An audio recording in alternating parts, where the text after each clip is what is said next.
Didik TV KPM. Okey, jadi hari ini kita akan teruskan kepada fokus bahagian A. Okey, kertas 2 ni sebagaimana yang semua sedia maklum, okey, dalam format yang telah pun ditunjukkan pada awal tadi, kertas 2 mengandungi bahagian A dan bahagian B. Dan masa yang diperuntukkan ialah 2 jam 30 minit. Baik. Okey, walau bagaimanapun, cikgu menyarankan apabila kita menjawab untuk bahagian A ini, kita peruntukkan masa 60 minit. Okey, maknanya untuk setiap soalan yang mana ada 4 soalan bagi bahagian A, okey, setiap soalan itu peruntukan markahnya ialah 10 markah. Baik. Membawa jumlah keseluruhan untuk bahagian A 40 markah.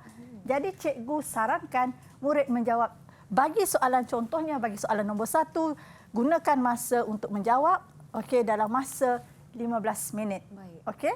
Kemudian begitu juga supaya kita ada masa yang cukup untuk menjawab bahagian esei. Okey. Jadi kelazimannya soalan-soalan setiap soalan 1, 2, 3 dan 4, okey, seperti juga kertas 1, okey, soalan yang ditanya adalah berturutan, okey, mengikut kronologi dan merangkumi topik-topik tingkatan 4 dan tingkatan 5. Okey, dan dalam setiap soalan itu mempunyai pecahan. Okey, saya tak bagi tahu berapa bilangan pecahan A, B, C, D terpulang. Okey, yang penting yang kita perlu ingat ialah dari segi pemarkahan. Okey, setiap soalan pemarkahan peruntukan ada yang peruntukannya adalah 10 markah.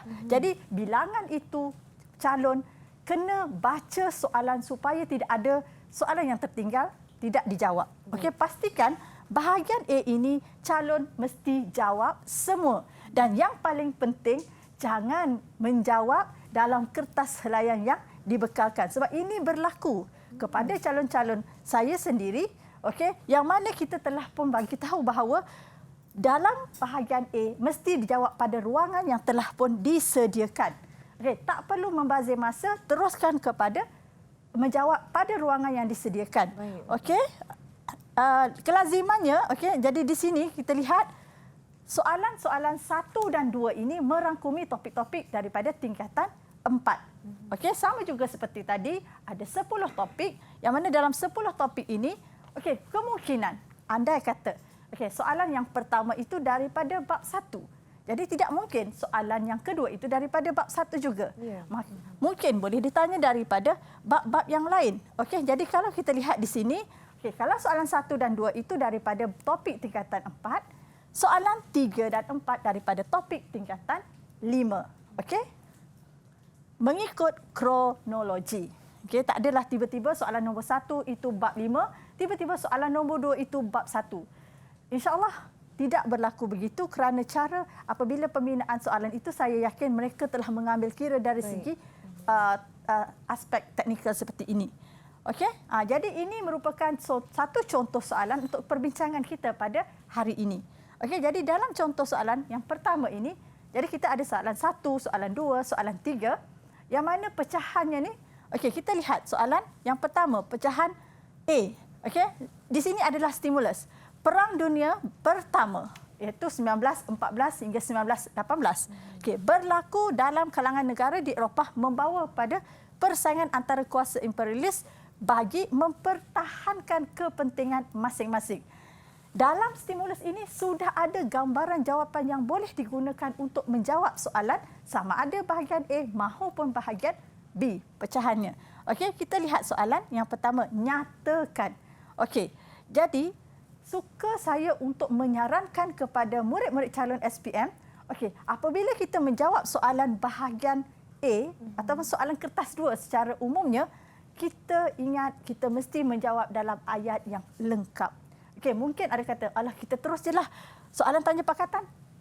Kalau siapa yang tahu pakatan, kuasa tengah.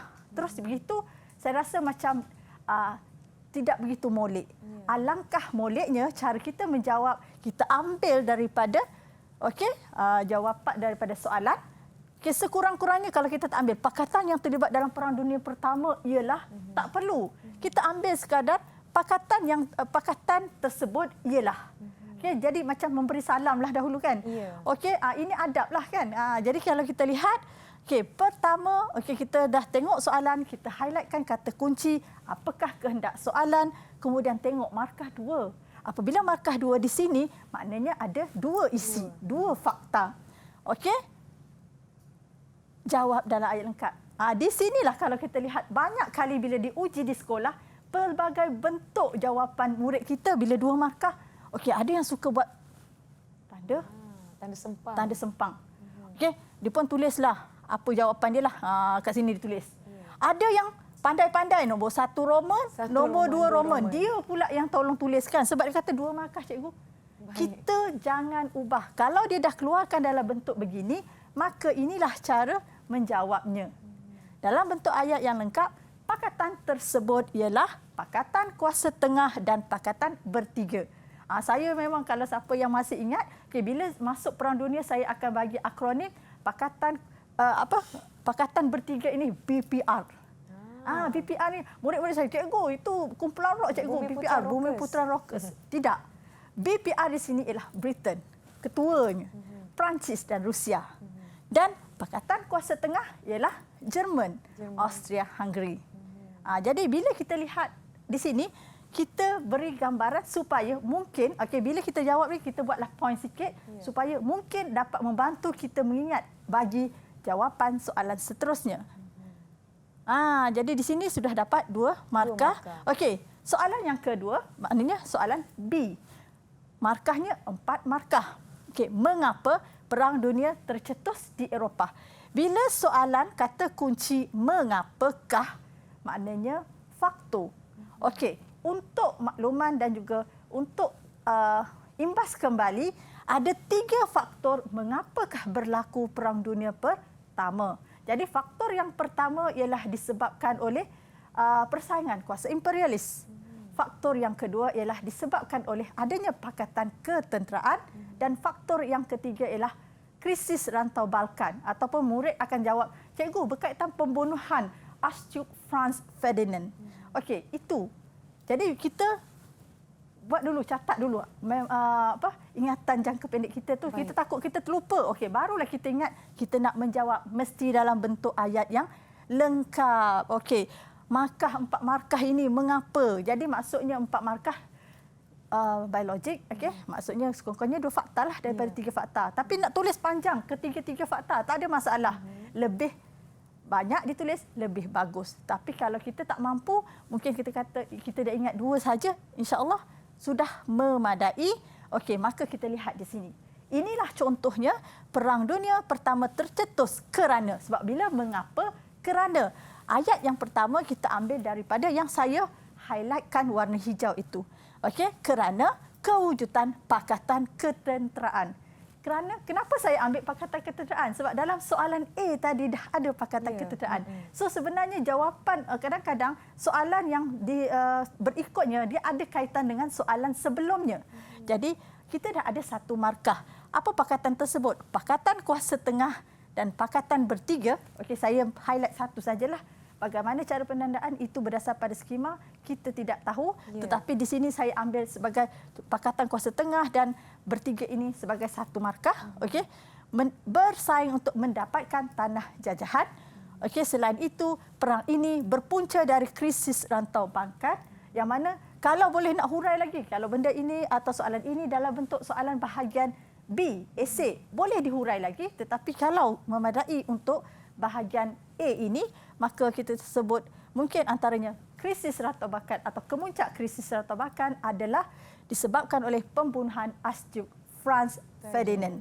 Okey, jadi rantau Balkan ni mungkin calon kalau katakanlah soalan ini, okey, tiba-tiba perbincangan kita hari ini keluar pula pada bahagian esei, maka apakah yang difahamkan dengan krisis rantau Balkan ini ialah melibatkan permusuhan yang berlaku antara Empire Austria-Hungary, yang mana Empire Austria-Hungary dengan Serbia. Yang mana Serbia ini dituduh menghasut warga negara Austria yang berbangsa Serb ini supaya membenci ataupun menentang Empire Austria-Hungary ini. Dan pembunuhan Archduke merupakan dia punya kemuncak yang membawa kepada berlakunya Perang Dunia yang Pertama. Sebab dalam soalan objektif biasanya kan, soalan, apakah faktor pencetus? Jadi bila sebut faktor pencetus, sekali lagi pembunuhan Asyub Franz Ferdinand. Jadi bila kita menjawab kertas 1 tadi, secara tidak langsung sebenarnya kita menyediakan kita punya pemikiran kita untuk kertas 2. Okey? Baik. Dan saya berikan contoh untuk bahagian kertas 1, okey, soalan 1 C. Okey. Jadi 1 C ini kelazimannya soalan ini adalah soalan yang kita panggil soalan kebat. Baik. Bila sebut kebat, kadang-kadang penandaan itu secara holistik. Okey, jadi analitikal atau secara holistik maksudnya satu markah ataupun holistik ini akan diterangkan nanti dalam satu segmen khusus untuk holistik. Tapi dalam konteks ini, okey, kita baca dahulu soalan perubahan politik dunia akibat konflik yang berlaku antara negara kuasa besar seperti Amerika Syarikat dengan China dan Korea Selatan dengan Korea Utara memberi kesan kepada keamanan dunia. Okey, wajarkah? Okey, apabila ada soalan yang memberikan gambaran seperti ini, wajarkah? Maksudnya meminta calon menjawab dulu, wajar ke tak wajar? Setujukah anda? Jadi kita kena menjawab dahulu. Awak dah makan? Dah. Awak tak cakap, saya makan nasi. Jawab dahulu, awak sudah makan? Ya, saya sudah makan. Barulah kita pergi pada ayat kedua. Saya makan nasi. Baru kita dapat 2 markah. Tapi kalau kita kata, saya makan nasi, kita telah kehilangan 1 markah. Jadi di sini, cara jawapan, okey, saya bagi analoginya begitulah. Okey. Apabila peruntukan 4 markah, okey, sebab di sini kita lihat wajarkah, maka kita jawab. Okey, biasanya calon akan jawab, wajar kerana. Saya suka, ini saranan saya lah. Dari segi cara pembinaan ayat, kita buat ayat lengkap. Malaysia tidak wajar menyertai sebarang pakatan ketenteraan. Berhenti dahulu di situ, baru kita berikan hujah kita. Buktinya ke... Okey, jadi kita gunakan penanda wacana yang sesuai bagi mengukuhkan kenapa tidak wajar. Okey, kerana Malaysia tidak menyokong tindakan ketenteraan yang menggugat keselamatan negara lain. Oleh itu, Malaysia berbaik-baik dengan semua negara. Di sinilah yang kita kata inference ataupun kita kata dalam pembinaan holistik ini adanya ayat penegasan ataupun kita kata rumusan ataupun kesimpulan. Kita gunakan penanda wacana seperti kesimpulannya, kesannya, impaknya. Jadi di sini keselamatan negara terpelihara. Sebab kita tak campur rumah orang. Betul. Orang tak kacau rumah kita. Jadi rumah kita selamat.